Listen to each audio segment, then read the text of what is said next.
Good morning, shellers. Welcome back on WL channel, the wonderful of seashells. We're gonna make today a tutorial about how to store your seashells. After the tutorial of how to clean, how to polish, now we're gonna watch a very important tutorial about how to store your seashell, especially if you want to keep your seashell for a long time.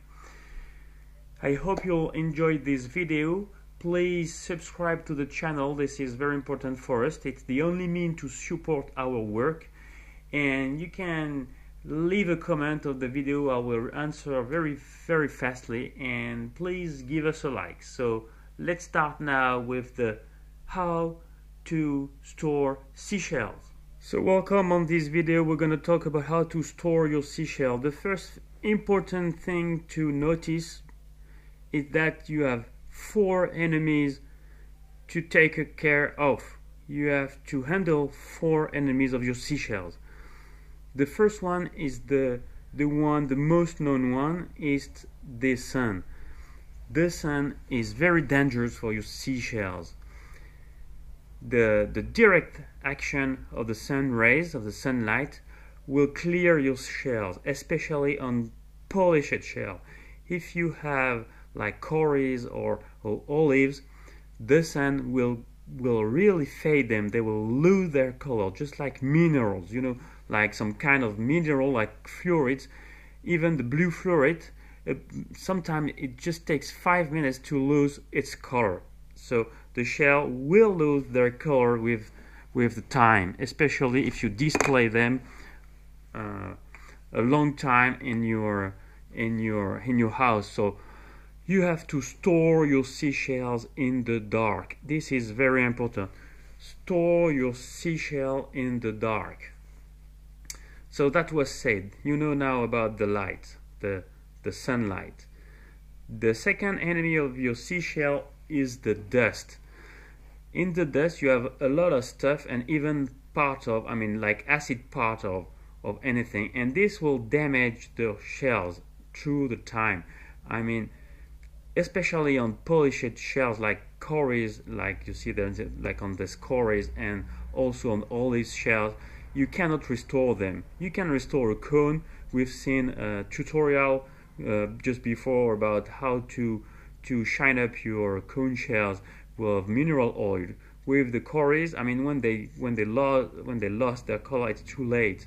So you have to keep your shells far from the dust. The only mean to protect your shells from the dust is to store your seashell in compartment, and the more hermetic compartment you can find, the better it is. So you can see on that container, it's a crystal container, you have dust. Look, I'm sure you can see that on the video. Look, all the dust that is, like the deposit on the glass. You can see that this dust would have been on your shells and will damage through the ears your shells. Okay, so we have seen now the second enemy of the shells, which is the dust. The third one is not that known. It's like the fat of your fingers when you touch seashells. For example, if you want to see your coral, you want to handle your corals, you will just pick one, and you're gonna touch the coral, and you will leave your fingerprints. I can see them. I don't think you see that on the camera, but the fingerprints, they can be seen on the shell. So you're touching your friend, your family, and along the ears, you will leave like fat, like grease on the shell.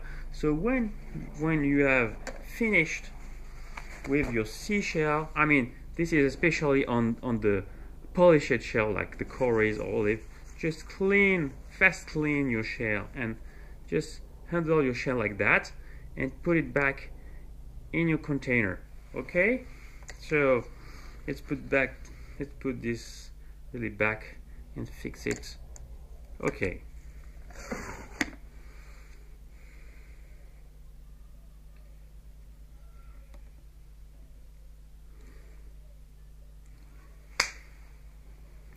So we have seen the light, we have seen the fingerprints, we have seen the dust, and now we're gonna talk about the last one, the wood. When you're gonna store your seashell, usually you will have like a furniture with drawers, and most of the time the drawers will be made of wood. And you may not know, but the wood have any essence of wood have its degree of acidity. If you don't understand anything to acidity, to pH and stuff, just remember one thing: the pH, the number 7 is the neutral. So below 7 everything is acid. So all the numbers you will see below from 7, like from 6 and 6.5 to 1, that means this is acid. I'm showing you right now a list of wood, the common wood that used to make drawers, and you can see that you have a lot of variation between the top one and the bottom one. And for those shells, I consider that you have to choose the type of wood, the essence of wood. So the lower the number is on that list, the worse it is for your shells. So you have to choose like 6 or maximum 5 of the degree of the pH of acidity. This is very important. This will not damage your shell, in 2 or 3 years. But if you want to keep your collection for 40, for 50 or 60 years and maybe give your collection to your children, then you have to take care about that. I've seen one time a collection in a wooden drawers, and they had no protection, like you can see on the table. There was really no protection, and the shells, it was collecting cories. You have a lot of shells like the Niger from New Caledonia, and they will all been passed. They will really clear, and they were not really shining as they started shine. It was really horrible. So don't do that. Protect your shells from the acidity. And in the wooden drawers, you will have also your shells, of course, in containers like that, like plastic boxes, crystal boxes. It's acrylic. The one you see is acrylic, and it will be the shell will be protected from the dust and from the action of the acid, because you will not open your drawers every day or several times a day. So just remember that the air inside will be saturated of acid. It's very important. So now I can present you a cheap way of protecting your shells with containers, with boxes. By the past, I used to find really cheap boxes like this one. You have big, you have small ones. You can buy them for a few bucks in the stores. It's tool boxes. Here is one I used to store seashell. Now I'm storing some amethyst mineral, and this is a cheap method for the shell storing. But the problem is that it's not translucent. You don't see really your shells. You always have to open the box to see what's inside. So I found later several types of boxes that are made of, it's acrylic boxes. It's fully translucent, transparent. It's really cool, and you can display your shells pretty well. So for example, you have small compartment, so you can fix your shells on the felt. This is a felt. You can buy the felt. It's not very expensive. You can see you have to make your measurement, then you cut your felt, and you just stick it on the box. Of course, it takes a lot of time because you see you have all the compartments. But it's quite cool for the small shells like the cories, It's really cool. These were found in French Polynesia. So let me show you another box of the same kind. Here is still from New French Polynesia. You can see it's really well presented. I mean, it's like a museum presentation. I love that kind of box. You can really see all the type species of the area you visited. This is, I said, from Morea and Tahiti. It's much of microshells.